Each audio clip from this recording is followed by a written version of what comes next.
It's day 10 of the government shutdown, and it sure seems that both Republicans and Democrats are still far apart and pointing fingers.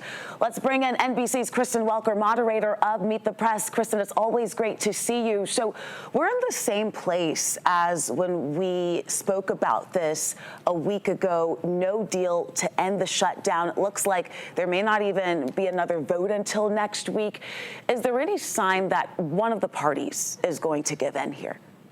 Faith, I wish I had a big update for you, and I just don't. You really captured it perfectly. Both sides still incredibly dug in. There are a few pressure points, though, here, Faith, that I think it's worth talking about.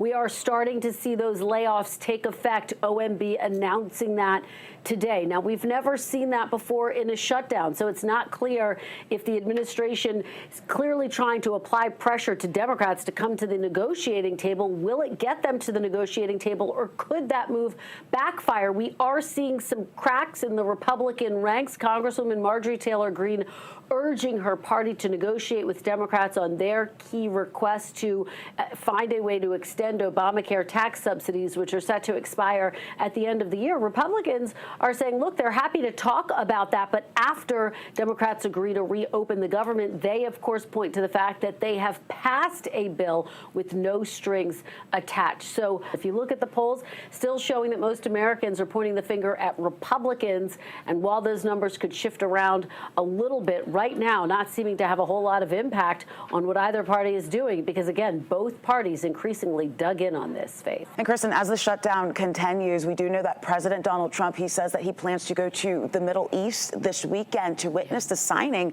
of the first phase of a peace plan between Israel and Hamas. So on Sunday, you'll be talking to Vice President J.D. Vance and two senators, Republican Lindsey Graham and Democrat Mark Kelly. Do you get a sense that there's belief that this ceasefire will hold? Of course, there have been other potential deals in the past, right? But people are wondering, will this hold, and will this agreement lead to something long-lasting in the region? Well, time will tell. There are, of course, a lot of concerns about the fact that a lot of details have to be hammered out. Having said that, this is a hugely significant moment. President Trump, as you say, is set to travel to the Middle East.